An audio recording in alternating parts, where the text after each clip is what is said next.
Continuamos con nuestro curso de Derecho Tributario. En este caso vamos a analizar la unidad número 7 correspondiente al Derecho Tributario Procesal. Bueno, recordemos que el Derecho Tributario Procesal o Derecho Procesal Tributario es el conjunto de normas que estudian las características o los procesos jurisdiccionales que se llevan a cabo entre las partes de la obligación tributaria cuando existe un conflicto. O sea, cuando las partes de la obligación tributaria, sujeto activo y sujetos pasivos, afrontan un determinado conflicto porque no están de acuerdo en una determinada decisión que puede haber tomado la administración tributaria, bueno, en esos casos aparece en escena un tercero imparcial, que será el Poder Judicial, que terminará resolviendo esa contienda entre ambas partes. ¿Sí? Recordemos que el derecho procesal tributario es una rama que no es autónoma, que pertenece al derecho procesal, la única rama, como hemos visto, en el derecho tributario que es autónoma, que tiene principios e institutos propios, es el derecho tributario material.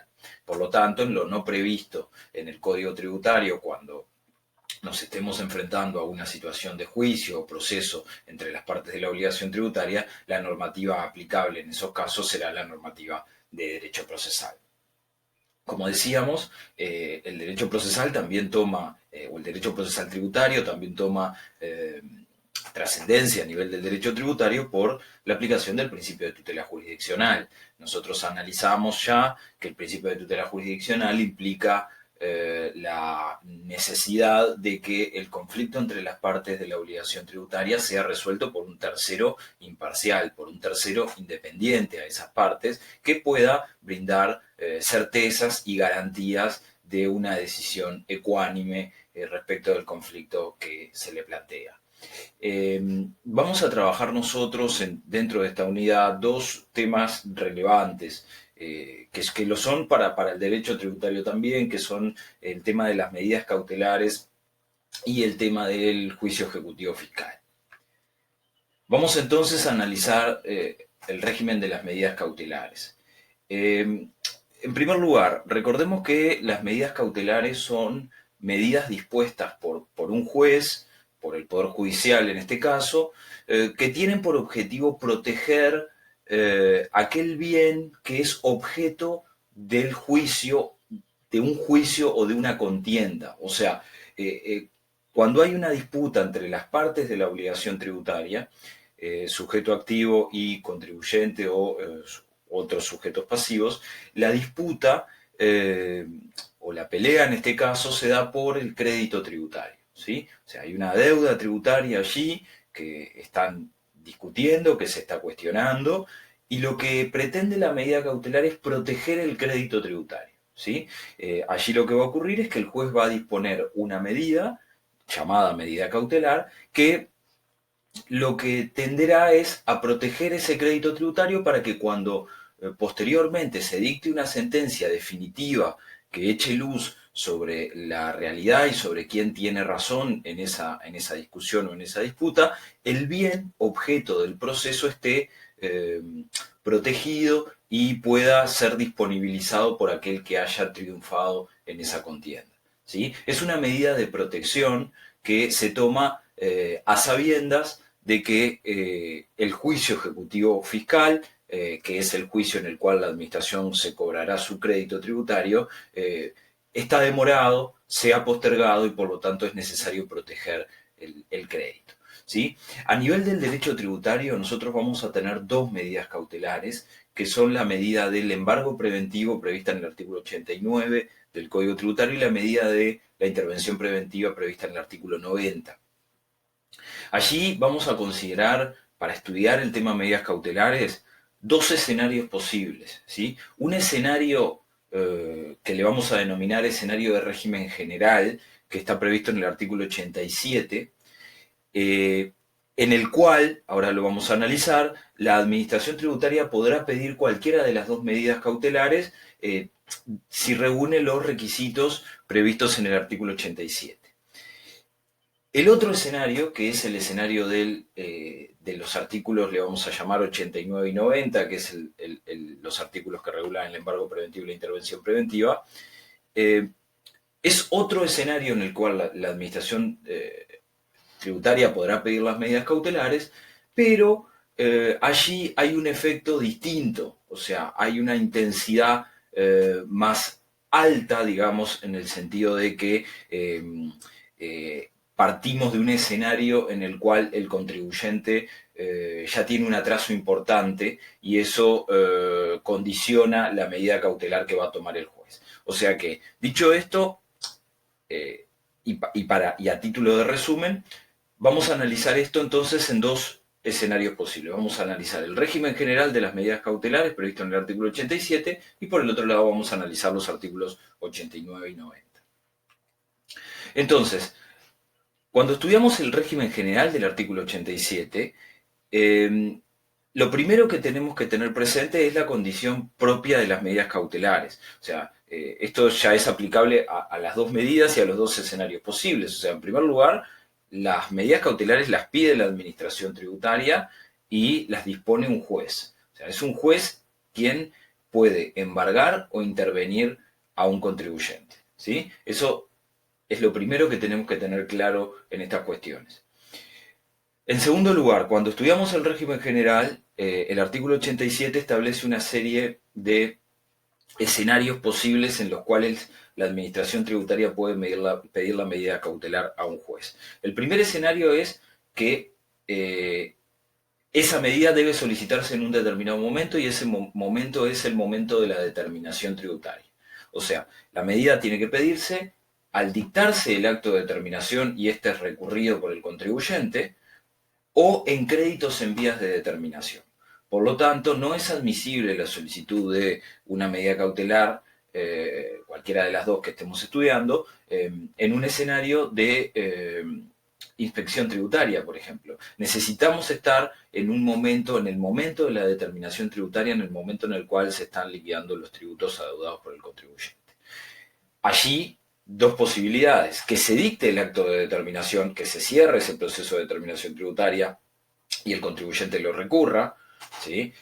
Recordemos, lo vimos en clases anteriores, el efecto de la presentación del recurso administrativo por el contribuyente tiende a dilatar el cobro de la administración tributaria. ¿Por qué? Porque, bueno, el plazo para resolver los recursos es un plazo que es bastante largo y a su vez el contribuyente después tiene la posibilidad de ir al Tribunal de lo Contencioso Administrativo.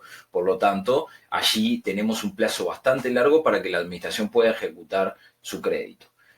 Aquí el Código Tributario le da esta posibilidad. Bueno, si el contribuyente al momento de dictar el acto de determinación te lo recurre, vos podés ir al juzgado a pedir la medida cautelar, reuniendo el resto de los requisitos que ahora vamos a analizar. A su vez, en la propia determinación, también se le da la posibilidad a la administración de que en créditos en vías de determinación se pida la medida cautelar. ¿Qué significa esto? Bueno, todavía no está el acto de determinación, está por dictarse ese acto de determinación y allí hay elementos que tiendan a pensar de que es necesario proteger el crédito tributario porque hay una situación de riesgo a considerar. Por lo tanto, analizado el momento en el cual se pueden pedir las medidas, vamos a pasar ahora a analizar cuáles son los requisitos que pide el Código Tributario, que le pide a la administración para que acredite ante el juez para que éste valore y disponga la medida cautelar. La primera es la existencia de resolución fundada, o sea, la demanda de solicitud de medida cautelar debe ir acompañado con una resolución de la administración tributaria que explique y motive la medida o digamos, la necesidad de tomar esta medida cautelar frente al contribuyente. Básicamente lo que hará esa resolución es hacer un raconto de los hechos y de los argumentos que la administración tributaria entiende por los cuales debería proceder en este caso la medida cautelar o de embargo preventivo de intervención preventiva. A su vez, y esto vinculado también con este primer requisito de la resolución fundada, la administración debe acreditar frente al juez la existencia de riesgo en la percepción de los tributos. ¿Qué significa esto? Y bueno, viene a cuento con respecto del concepto que estamos analizando de la medida cautelar. Cuando la administración pide la medida cautelar, debe acreditarle, en este escenario del artículo 87, al juez que el contribuyente es un contribuyente riesgoso, entre comillas.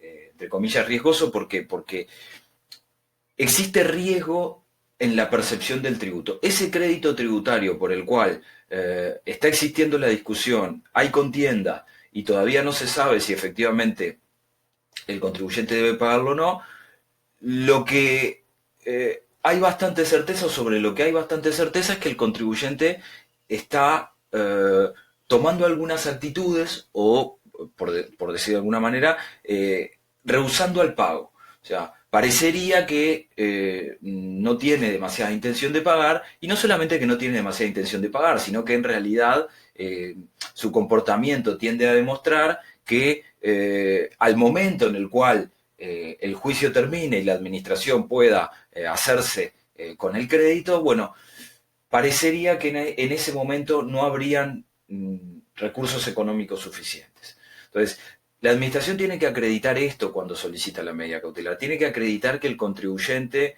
es un contribuyente que ha demostrado incapacidad de pago, que ha demostrado una actitud negativa a la hora del pago del tributo.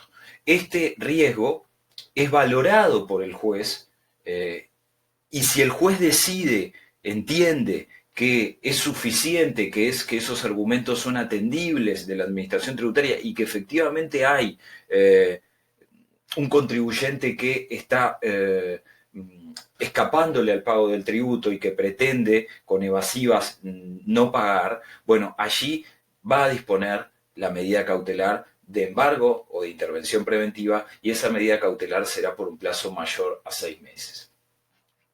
¿Qué es lo que me interesa que quede claro cuando analizamos este artículo 87, este régimen general de las medidas cautelares que le hemos dado en llamar? Bueno, que aquí hay una potestad importante del juez. O sea, el juez, cuando le llega la solicitud de medida cautelar por parte de la administración tributaria, es él el que valora y decide si procede o no procede la medida. Es él el que valora y decide si la administración está exagerando y el contribuyente en realidad tenía un comportamiento ejemplar durante el procedimiento administrativo, inclusive ha demostrado capacidad de pago, o si efectivamente tiene razón y estamos frente a un contribuyente que pone en riesgo, que su actitud pone en riesgo el cobro del crédito tributario. ¿Sí? La potestad está en el juez. Él decidirá si procede o no procede la medida. La puede descartar. ¿Sí? Bien. Esto nos trae a analizar el segundo de los escenarios que planteábamos hace un ratito. Las medidas cautelares se pueden pedir, las mismas dos medidas cautelares, embargo e intervención, cuando se den los requisitos previstos en los artículos 89 y 90. El artículo 89 regula el embargo preventivo específicamente, y el artículo 90 regula la intervención preventiva específicamente. ¿Dónde está la diferencia entre estos escenarios que vamos a estudiar ahora y el visto anteriormente del artículo 87? En esto último que les comentaba, en la capacidad que tiene el juez para valorar la medida cautelar, para decidir si procede la medida cautelar. En el régimen del artículo 87, anteriormente analizado, el juez tiene esa potestad, puede decidir si procede o no procede la medida. En cambio, en el escenario del artículo 89 y 90, esa decisión del juez está acotada. El juez debe decretar la medida cautelar si se producen las hipótesis previstas en los artículos 89 y 90. En otras palabras, y para que se entienda, hay una valoración del riesgo del contribuyente en el artículo 87, y en los artículos 89 y 90 el riesgo ya viene valorado. El Código Tributario ya le dice al juez, si ocurren estas circunstancias, el contribuyente pone en riesgo el crédito tributario y por lo tanto se debe dictar la medida cautelar de embargo o de intervención. ¿Cuáles son esos escenarios que están previstos en los artículos 89 y 90? Que el contribuyente, en primer lugar, tenga 1 año o más de atraso en tributos de liquidación mensual, 2 años o más de atraso en tributos de liquidación anual, o, en tercer lugar, incumplimiento de 6 cuotas o más de un convenio de facilidades.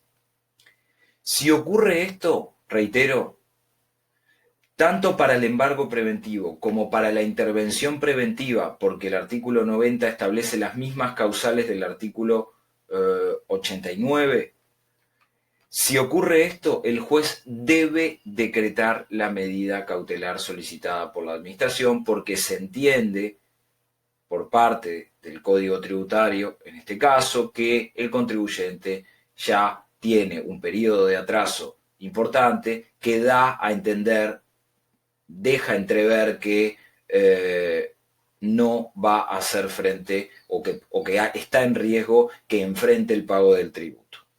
¿Sí? Por lo tanto, hay que proteger ese crédito tributario y se dictará la medida cautelar de embargo o de intervención hasta tanto el tema se resuelva al final del juicio ejecutivo fiscal.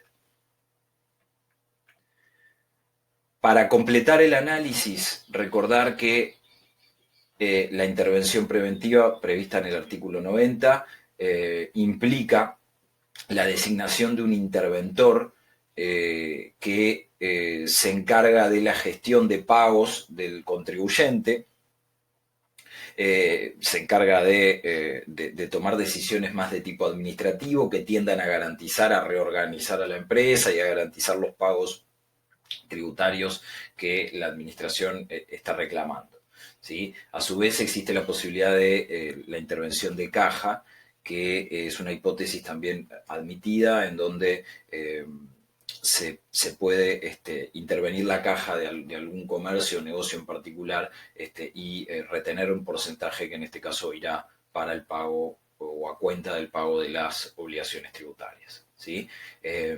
Recordemos que el embargo, tal vez lo dimos por sentado, lo repetimos, no está de más, el embargo es el congelamiento de todas las actividades que realiza el contribuyente, ¿sí? El embargo implica básicamente un parate en los derechos y obligaciones del contribuyente hasta tanto se cumpla con o se acrediten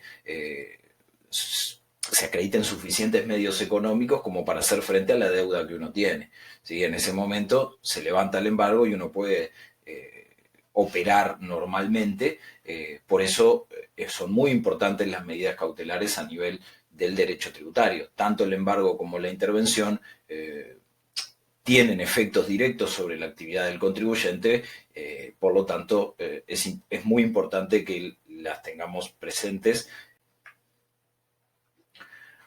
Otro de los escenarios previstos en el artículo 88 es la posibilidad de que la Administración Tributaria le pida garantía al contribuyente.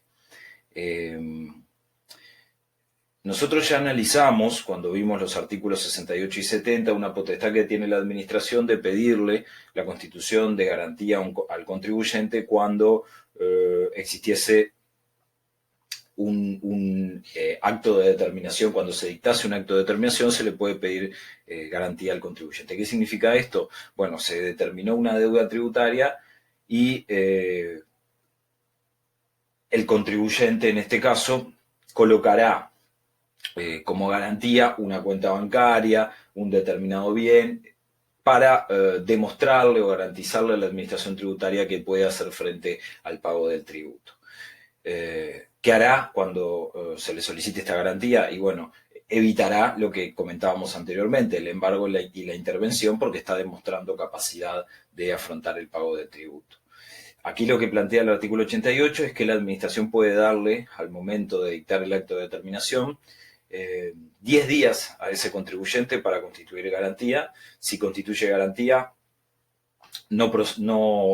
procederá a la solicitud de intervención y preventiva y embargo. En cambio, si no constituye garantía, en 10 días puede pedir la administración cualquiera de las dos medidas cautelares y el juez debe decretarlas en este caso.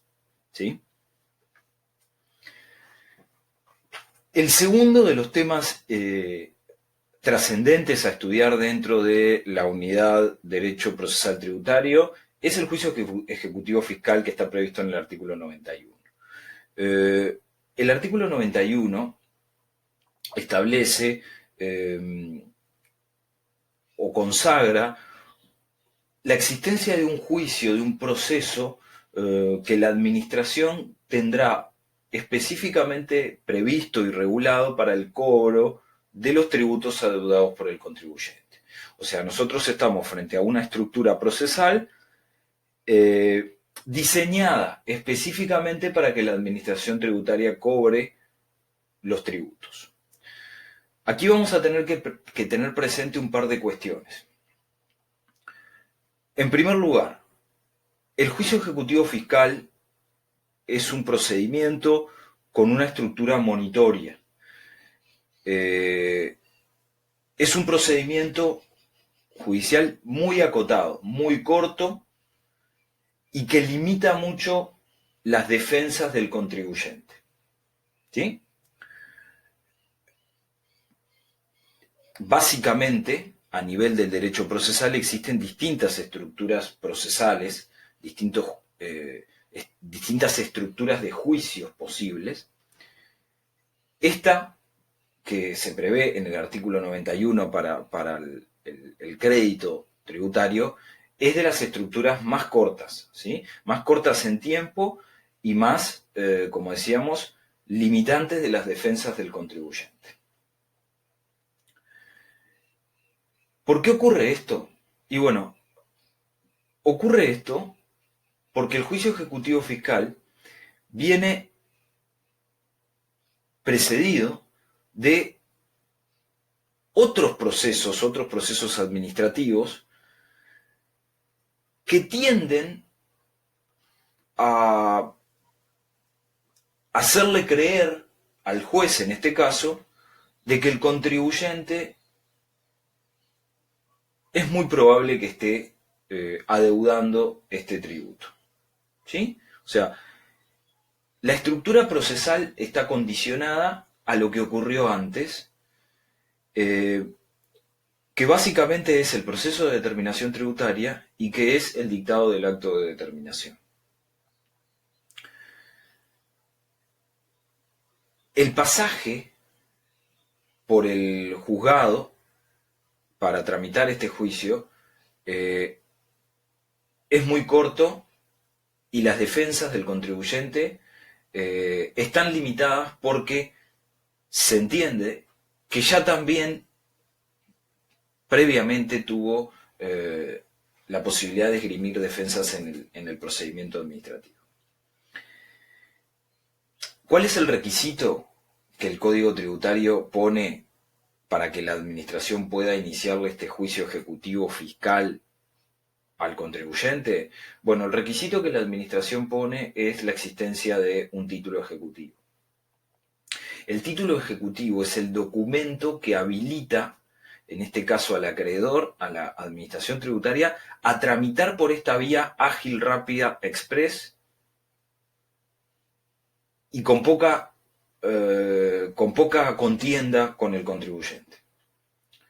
Ese título ejecutivo es un documento tan importante que condiciona la vía procesal. Y ahora vamos a ver cuáles son los títulos ejecutivos. En primer lugar, el título ejecutivo por excelencia es el acto de determinación firme.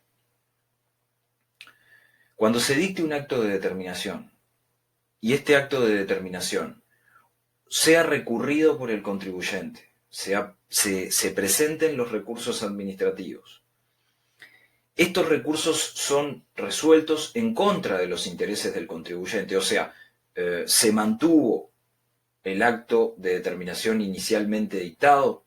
Bueno, allí tendremos un acto de determinación firme. ¿Qué ocurre aquí? La administración tendrá un título ejecutivo tendrá un documento perfecto en el entendido de podrá ir a ejecutar la deuda del contribuyente y por lo tanto podrá iniciar con ese título ejecutivo el juicio ejecutivo fiscal del artículo 91. El segundo escenario en el cual un acto de determinación queda firme es cuando se vencen los 10 días corridos previstos en la Constitución para que el contribuyente presente sus recursos administrativos y éste no los presenta. ¿Sí? Allí también el acto de determinación queda firme. Por lo tanto, cuando el acto de determinación sea recurrido y se resuelvan los recursos, o cuando el acto de determinación quede firme por transcurso de los 10 días corridos, estaremos frente a un título ejecutivo que habilita a la administración a tramitar por esta vía procesal del juicio ejecutivo fiscal. También son títulos ejecutivos aquellos dispuestos por ley, como por ejemplo son los convenios de pago y las declaraciones juradas. La presentación de suscripción y presentación a convenio de pago ya constituye título ejecutivo y lo mismo ocurre con las declaraciones juradas. La mera presentación de la demanda por parte de la Administración Tributaria, incluyendo, como decíamos, este título ejecutivo, activa un procedimiento express, rápido, en donde al momento de la presentación de la demanda, el juez dicta una sentencia, sin escuchar al contribuyente. Dicta una sentencia de triple contenido, se dice, o sea, traba de embargo, va a embargar al contribuyente, si es que el contribuyente no viene embargado por una medida cautelar anterior, ¿no?, como ya lo vimos minutos antes. Cita de excepciones, o sea, le da la posibilidad al contribuyente de que en un plazo de 10 días presente excepciones o defensas muy puntuales, por eso se le llaman excepciones,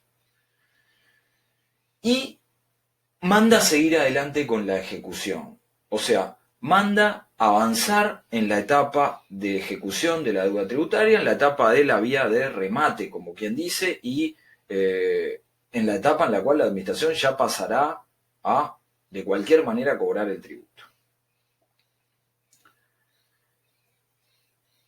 ¿Qué ocurre allí? Bueno, como decíamos, el contribuyente tiene la posibilidad de presentar las excepciones, las defensas que están previstas en el artículo 91, muy escuetas. Si presenta esas defensas y son admisibles, el proceso, se dice, se ordinariza. Esto significa que ya se va a tramitar a partir de otra estructura procesal, más larga, en donde tendrá más posibilidades de defenderse, porque, bueno, la defensa que presentó es una defensa admisible y que, bueno, que tiende a cuestionar la existencia de esta deuda. Entonces el proceso ya pasa a ser un proceso con más garantías, se ordinariza el proceso.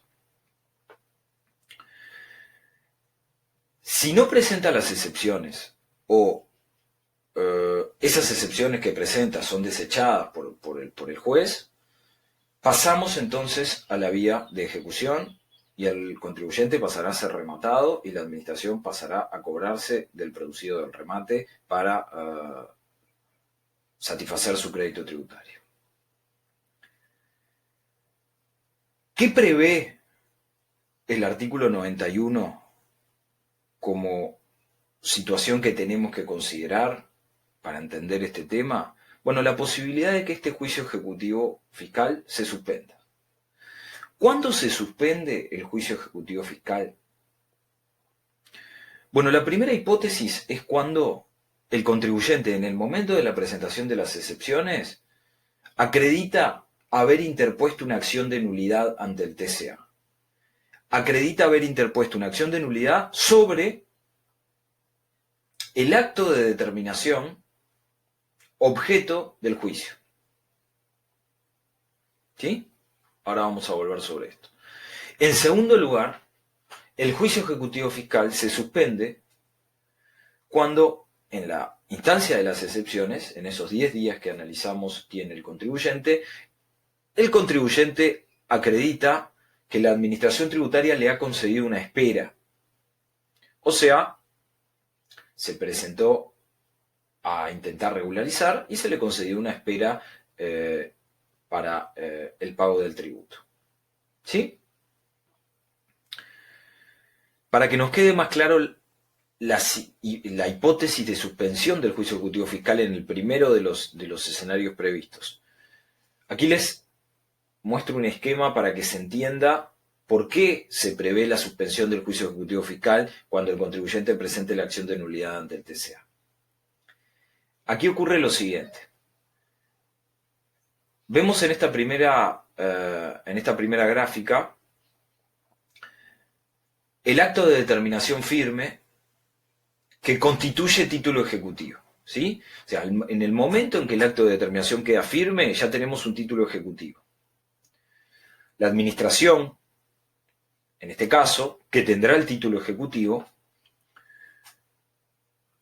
se presenta ante el Poder Judicial con una demanda ejecutiva. Presentada la demanda ejecutiva, el juez dicta la sentencia con el triple contenido. Cita de excepciones, traba embargo y manda a seguir adelante con la ejecución. Allí, el contribuyente puede plantear las excepciones o puede pedir la suspensión del juicio. ¿Sí? Seguidamente, se le atienden las excepciones. Si se atienden, se ordinariza el proceso. Si no se atienden las excepciones, pasamos a la vía de ejecución o vía de remate. En el mismo momento en el cual existe para la administración título ejecutivo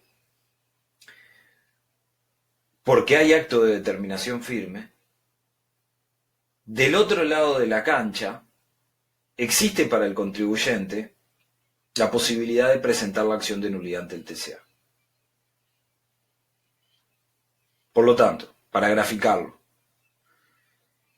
en el mismo momento en el cual el acto de determinación queda firme, los abogados de la Administración Tributaria salen para el Poder Judicial a presentar la demanda ejecutiva y los abogados del contribuyente salen para el TCA a presentar la acción de nulidad. ¿Cuál es el problema que hay acá? Que, como les dije hace un rato, el juicio ejecutivo fiscal es un juicio muy rápido, muy ejecutivo, como su nombre lo dice, y por lo tanto, en poco tiempo el contribuyente ya estará embargado y probablemente ya esté con sus bienes rematados y la administración haya cobrado si sigue su trámite normal.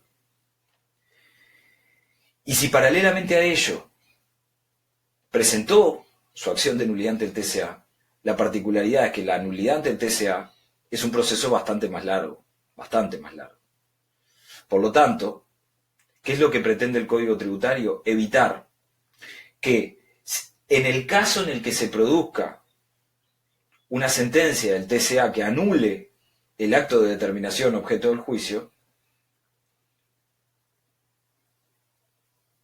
se pretende evitar que todo este proceso que llevó al remate del contribuyente se ejecute.